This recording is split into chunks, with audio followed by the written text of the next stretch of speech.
अस्सलाम वालेकुम viewers, welcome to my YouTube channel. आज हम डिस्कस करेंगे लिमिट पॉइंट को मीट्रिक स्पेस के अंदर, और मीट्रिक हम डिस्कस कर रहे हैं फंक्शनल स्पेस में। सबसे पहले हम डेफिनेशन देखेंगे, let X T be a metric space and A be the subset of X. ठीक, एक्स टी एक मीट्रिक स्पेस है और ए क्या है, एक्स का सबसेट है। A point X of X is said to be limit point. Limit point कब कहेंगे, या अकोमोलेशन पॉइंट या क्लस्टर पॉइंट। याद रखना है, टोपोलॉजिकल स्पेस के अंदर हम जो है ज़्यादातर लिमिट पॉइंट यूज़ करते हैं, मीट्रिक में हम उसे अकोमोलेशन पॉइंट कहते हैं, रियल एनालिसिस में इसी चीज़ को हम क्लस्टर पॉइंट कहते हैं। ठीक है। Point of A, if each open sphere centered at X contains at least one point of A other than X. अब यहाँ पे बात ये की गई है कि एक्स जो है वो मीट्रिक स्पेस है, बी आ मीट्रिक स्पेस। ठीक है। अच्छा, फिर ये बात हुई है कि ए जो है वो सबसेट है किसका, एक्स का। एक पॉइंट हम लेते हैं स्मॉल एक्स, एक्स में से। ठीक है। ये इस ए का लिमिट पॉइंट कब होगा, जब इस स्मॉल एक्स पे एक हम ओपन स्फीयर बनाएं और वो ओपन स्फीयर जो है इस x के अलावा इस a का कोई और पॉइंट भी अपने अंदर कंटेन करता हो, एटलीस्ट वन पॉइंट का होना लाजमी है। दोबारा से रिपीट करते हैं कि ये स्मॉल x जो है उस वक्त लिमिट पॉइंट होगा a का जब इस स्मॉल x पे एक हम ओपन स्फीयर बनाएं तो उस स्फीयर के अंदर इस x के अलावा a का कोई और पॉइंट लाजमी शामिल हो। ठीक है। अगर मैथमेटिकल फॉर्म में इसे लिखें तो कैसे लिखते हैं, A intersection open sphere of radius R centred at X. इन दोनों का जो इंटरसेक्शन है उसमें से अगर हम एक्स को निकाल देते हैं तब भी वो खाली नहीं होना चाहिए। क्या मतलब, इस एक्स के अलावा इन दोनों में कोई और पॉइंट भी होना चाहिए। ठीक है। अच्छा, अब एक अहम बात आपने याद रखनी है, नोट मैं यहाँ पे लिख रहा हूँ, लिमिट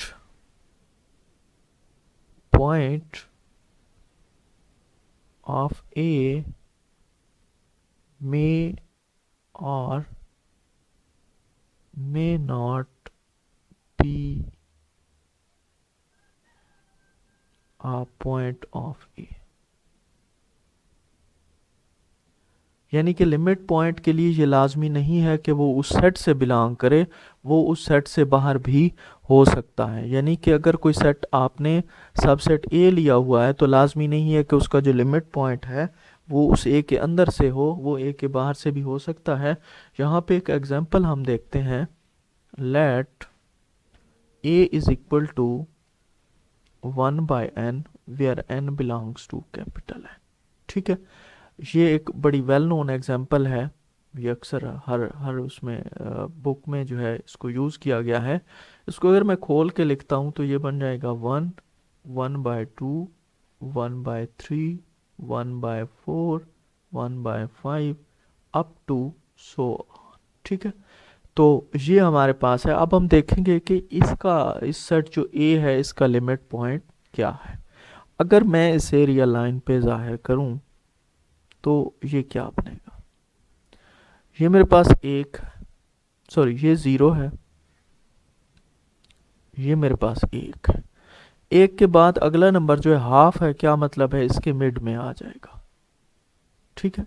हाफ के बाद 1/3 है, यानी कि इसका आंसर होता है 0.6। तो सॉरी 0.3, तो ये हाफ है, ये ज़ीरो है, तो 0.3 यहाँ पे आ जाएगा। ठीक है। अच्छा, उसके बाद 1/4 है, ये 0.25 होता है, ये थोड़ा सा इधर आ जाएगा। उसके बाद 1/5 है, ये 0.2 होता है, ये और इसके करीब आ जाएगा यहाँ पे। उसके बाद 1/6, तो वो 0.16 होता है, वो भी इसके करीब आ जाएगा और करीब आते जाएंगे। ठीक है, यानी कि कहना ये चाह रहे हैं कि जब आप यूं ही आगे आगे चलते जाएंगे हमारे ये नंबर किसको अप्रोच करेंगे, ज़ीरो को अप्रोच करेंगे, और अल्टीमेटली ये ज़ीरो के इंतहाई करीब तरीन आ जाएंगे, बिल्कुल करीब आ जाएंगे। अब हम चेक करते हैं कि क्या वन इसका लिमिट पॉइंट है या नहीं है। तो हम वही आप अपनी डेफिनेशन को यूज़ करेंगे, डेफिनेशन के अलावा हमने कोई चीज़ यूज़ नहीं करनी। डेफिनेशन हमें ये कहती है कि जिस पॉइंट को आपने चेक करना है ना कि वो लिमिट पॉइंट है या नहीं है, आप उसके ऊपर एक ओपन स्फीयर बनाएं। अगर वो ओपन स्फीयर उस पॉइंट के अलावा ए का कोई और पॉइंट अपने अंदर कंटेन कर लेता है तो वो पॉइंट लिमिट पॉइंट होगा, सिंपल। तो अब मैं ये वन को चेक करने जा रहा हूँ, वन मेरा ए से बिलोंग करता है। ठीक है, यहां से हमने देख लिया। अब इसके ऊपर फर्ज करें मैं इतना बड़ा एक ओपन स्फीयर बना देता हूँ। ठीक है, अब यहाँ पे देखें कि वन तो है लेकिन इस स्फीयर के अंदर ए का कोई और पॉइंट शामिल नहीं है। क्यों? ए का वन के बाद जो दूसरा पॉइंट है वो 1/2 है, वो यहाँ पे पड़ा है, वो इस स्फीयर के अंदर तो नहीं है ना। तो इसका मतलब है कि वन पे जो ओपन स्फीयर है वो सिर्फ वन ही कंटेन करता है, ए का कोई पॉइंट नहीं कंटेन करता। तो फिर one is not limit point, one फिर लिमिट पॉइंट नहीं है। अगर 1/2 की बात करें तो भी यही है, ये 1/2 को तो कंटेन कर रहा है लेकिन इसके अलावा ए का कोई पॉइंट अपने अंदर कंटेन नहीं कर रहा। तो सिमिलरली हम देखते जाएंगे 1/3 पे भी यही हालत होगी, 1/4 पे, 1/5, अब चलते जाएंगे। अब हम ज़रा चेक करते हैं ज़ीरो पे क्या है, ज़ीरो पे क्या है। अब ज़ीरो इसका पॉइंट नहीं है, ज़ीरो ए का पॉइंट नहीं है। ज़ीरो पे मैं बनाता हूँ ओपन स्फीयर। ठीक है, ज़ीरो पे मैं बनाता हूँ ओपन स्फीयर।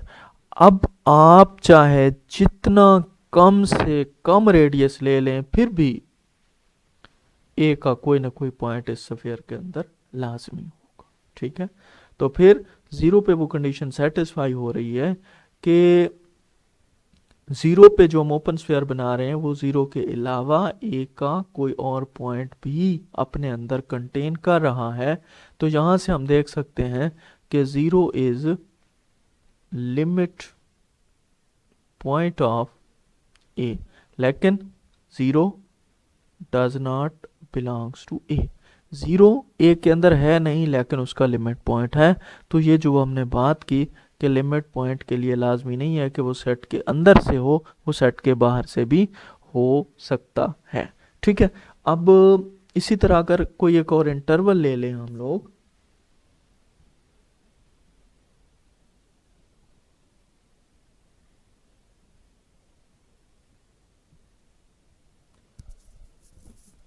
फर्ज करें ये हमारे पास इंटरवल है बी, ज़ीरो ओपन है, वन क्लोज है।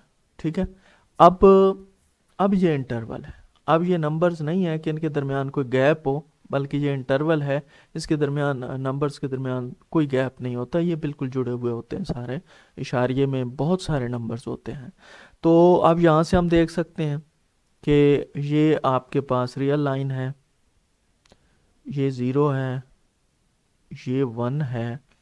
अब इसके अंदर ये सारे पॉइंट्स इसके अंदर शामिल हैं। ठीक है, ये वन क्लोज है, ये ज़ीरो ओपन है। ठीक है, इसके अंदर सारे के सारे पॉइंट शामिल हैं। आप बेशक यहाँ पे ओपन स्फीयर बनाएं तो वो इस ज़ीरो के अलावा इस बी का और पॉइंट अपने अंदर कंटेन करेगा। ये वन पे बनाएंगे तो ये वन के अलावा बी का और पॉइंट भी अपने अंदर कंटेन करेगा। तो इसका मतलब है कि ज़ीरो भी इसका लिमिट पॉइंट है और वन भी इसका क्या है, लिमिट पॉइंट है। ठीक है, या आप कह सकते हैं इसके अंदर जितने भी नंबर्स हैं वो सारे सारे इसके क्या हैं, लिमिट्स पॉइंट हैं।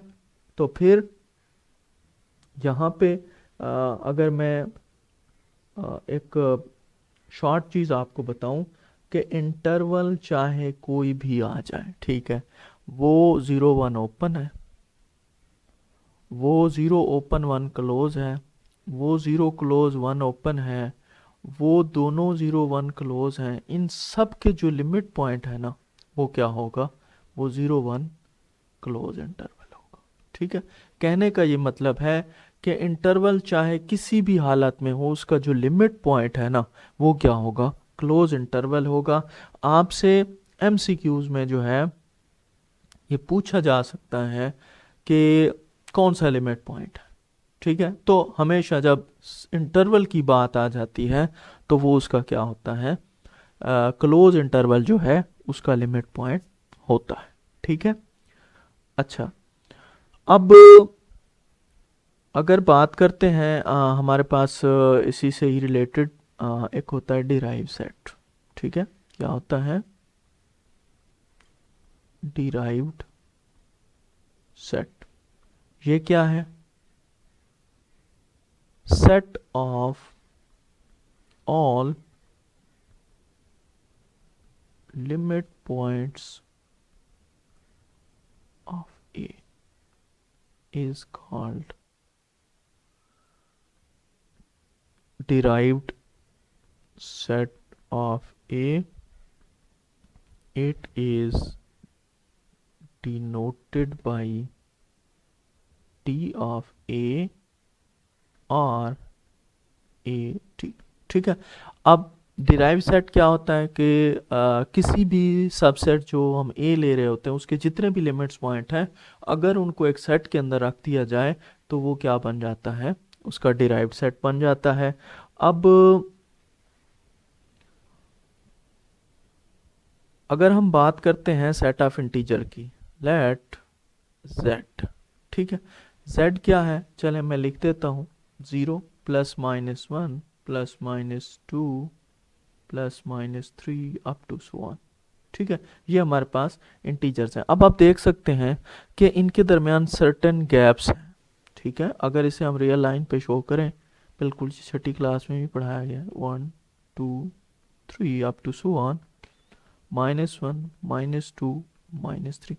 अब यहाँ पे आप देख सकते हैं कि इनके दरमियान गैप्स हैं। अब -1 के बाद जो अगला इंटीजर है ना वो -2 है या 0 है, इनके दरमियान कुछ नहीं है। तो इनमें से किसी भी नंबर पे अगर आप ओपन स्फीयर बनाते हैं ना, तो ये सिर्फ -1 को तो कंटेन करेगा, बाकी इसके अंदर कोई इंटीजर नहीं है। यानी कि z का कोई और पॉइंट आपने अंदर कंटेन नहीं कर रहा, तो -1 इसका लिमिट पॉइंट नहीं है। अगर मैं इस 2 को चेक करूं तो ये सिर्फ 2 को कंटेन कर रहा है, उसके जो नेबरिंग है ना 1 को कंटेन कर रहा है ना 3 को कर रहा है, मतलब किसी और इंटीजर को अपने अंदर कंटेन नहीं कर रहा, तो फिर 2 जो है वो भी लिमिट पॉइंट नहीं होगा। तो z का कोई लिमिट पॉइंट नहीं है, इसलिए इसका डिराइव्ड सेट जो है वो क्या होता है, 5 होता है। अच्छा, आप पूछ सकते हैं कि what is Q D, what is Q prime D. ठीक है, व्हाट इज आर डी, क्या है, एन डी क्या है, ठीक है, ई डी क्या है, ओ डी क्या है। ठीक है, ये चीज़ें ना आप थोड़ा सा इसको समझ लेंगे तो आपको बिल्कुल क्लियर हो जाएंगी। अच्छा, पहला मैंने बता दिया कि ये खाली क्यों होता है। अब दूसरा, अब आपने एक जो है थ्योरम पढ़ा हुआ है कि there is always rational number between two real numbers। ठीक है, दो रियल नंबर के दरमियान हमेशा रेशनल नंबर होता है। और एक और इसकी जो आप कह लें दूसरा हिस्सा वो ये है कि there is always irrational number between two real number. Real number के दरमियान एक रेशनल होता है और एक इरेशनल है।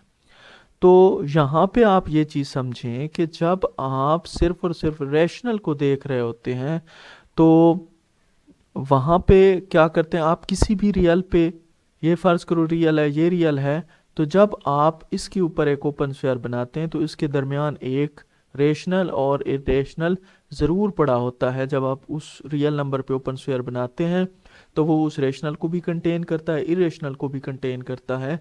तो इसका क्या मतलब है कि वो जो रियल नंबर होता है वो रेशनल का भी लिमिट पॉइंट होता है और इरेशनल का भी लिमिट पॉइंट होता है। तो फिर हम कह सकते हैं कि जो क्यू डी है या क्यू प्राइम डी है, इन दोनों का लिमिट पॉइंट रियल नंबर्स हैं। क्या है, रियल नंबर्स इसके क्या है, वो लिमिट पॉइंट्स हैं। इसी तरह आर डी जो है, तो देखें किसी भी रियल नंबर पे आप ओपन स्फीयर बनाएंगे, लाजमी बात है उस ओपन स्फीयर के अंदर रियल नंबर का कोई और एलिमेंट उसके अंदर ज़रूर होगा, तो रियल का जो डिराइव्ड सेट है वो रियल के इक्वल है। इसी तरह एन डी जो है नेचुरल नंबर, वो आपको पता है कि नेचुरल नंबर होते हैं 1 2 3 अप टू सो ऑन। अब ये सर्टेन नंबर्स हैं और इनके दरमियान गैप्स हैं।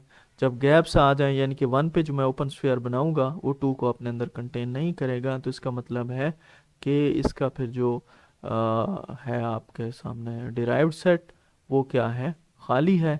इसी तरह E1 के दरमियान और 8 के दरमियान भी गैप्स होते हैं, तो उनका जो डिराइव्ड सेट है वो क्या होगा, एम्प्टी सेट होगा। ठीक है।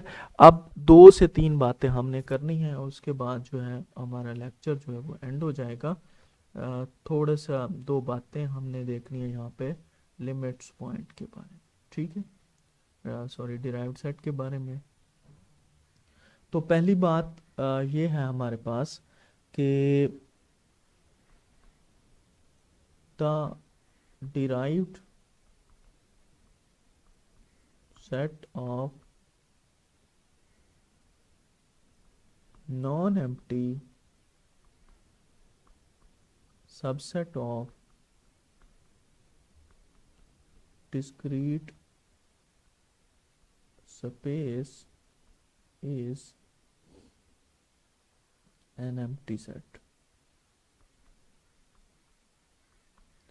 अच्छा, इसका मतलब क्या है कि जो डिराइव्ड सेट है किसका, सबसेट अगर आप लेते हैं डिस्क्रीट मीट्रिक स्पेस का, वो एम्प्टी है। तो डिस्क्रीट मीट्रिक स्पेस में यहाँ पे जल्दी से लिख देता हूँ, वो हमारे पास क्या होती है, 0 होती है अगर एक्स वाई बराबर हूँ, 1 होती है अगर एक्स और वाई बराबर ना हो। ठीक है। तो इसका डिस्क्रीट सेट जो है वो एम्प्टी कैसे होता है, तो ये बड़ा सिंपल सा है कि if derived set is empty then it is equal to 5। ठीक है ना, ए जो है ना इसका सबसेट है डिस्क्रीट मैट्रिक स्पेस का। ऑन कंट्रेरी, हम कंट्रेरी सपोज करते हैं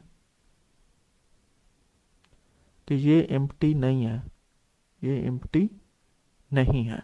अगर ये एम्प्टी नहीं है तो फिर क्या होगा कि फिर ए का लिमिट पॉइंट होगा और ए के अंदर let X be limit point of A. अगर ये एम्प्टी नहीं है तो फिर हम सपोज करते हैं कि एक्स जो है इसका लिमिट पॉइंट है, तो फिर ओपन स्फीयर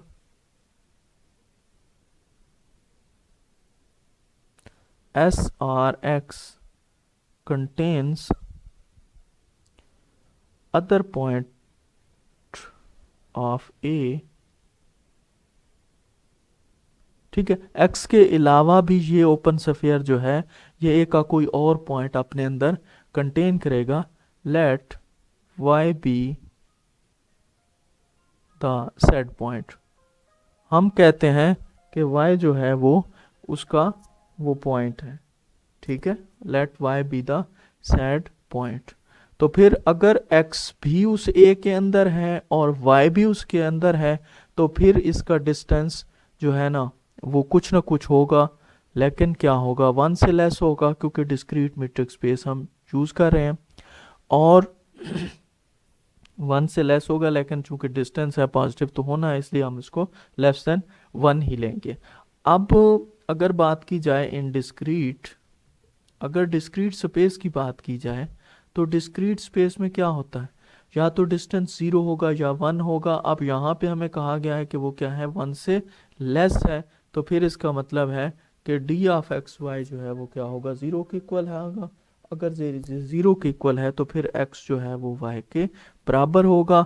और अभी तो हमने कहा है कि x के अलावा कोई और पॉइंट y है, यहाँ पे हमने साबित कर दिया कि वो दोनों एक ही पॉइंट है। इसका मतलब है कंट्राडिक्शन, कंट्राडिक्शन हो गई हमारे थ्योरम की। So A D is equal to 5, तो इसका मतलब है ए डी जो है वो 5 के इक्वल है। अच्छा, लास्ट इसमें जो है वीडियो भी बहुत ज़्यादा लेंथी हो गई है। लास्ट इसमें ये है finite set of metric space has no limits point। ठीक है, याद रखना है फाइनाइट का और जो सबसे डिस्क्रीट का होता है उन दोनों के मेट्रिक पॉइंट्स नहीं होते। Let A and B be the subsets of X, then क्या होगा, अगर ए सबसेट है बी का तो फिर ए डी सबसेट होगा बी डी का। ठीक है, इनके बाकायदा प्रूव्स है। ए यूनियन बी का डिराइव्ड सेट जो है, ए का डिराइव्ड सेट यूनियन बी के डिराइव्ड सेट के इक्वल होगा। ए इंटरसेक्शन बी, इसका डिराइव्ड सेट जो है ये कंटेन करेगा A D intersection B D. ठीक है, तो ये तीन बातें आपने याद रखनी। आज के लिए इतना ही, मिलेंगे नेक्स्ट लेक्चर में, तब तक के लिए अल्लाह हाफिज़।